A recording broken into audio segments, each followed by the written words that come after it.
जय हिंद दोस्तों, global matters में आपका स्वागत है। आज हम बात करेंगे एक ऐसे टॉपिक की जो आजकल हर जगह चर्चा में है। एक देश, एक चुनाव। आखिर ये है क्या, और इससे देश की राजनीति कैसे बदल सकती है? चलिए इसे आसान भाषा में समझते हैं।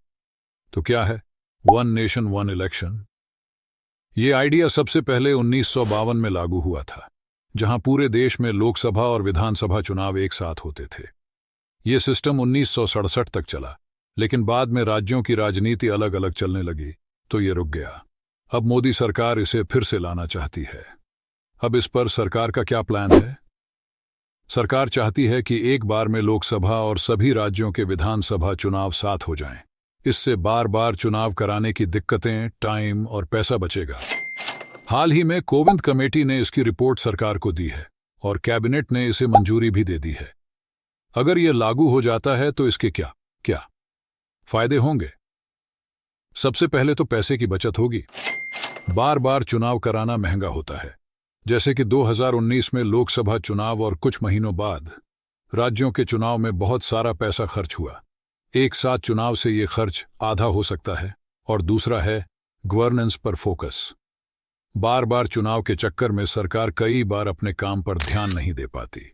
इससे ध्यान हटता है। अब इस पर विपक्ष की चिंता क्या है? बात करते हैं उन लोगों की जो इस प्लान से खुश नहीं हैं। जैसे कांग्रेस और कुछ दूसरी पार्टियां कह रही हैं कि ये राज्यों की स्वायत्तता को कमजोर करेगा। उनका कहना है कि राज्यों को अपने मुद्दों पर चुनाव करवाने का अधिकार होना चाहिए। अब इसे यदि लागू करना है तो क्या करना होगा?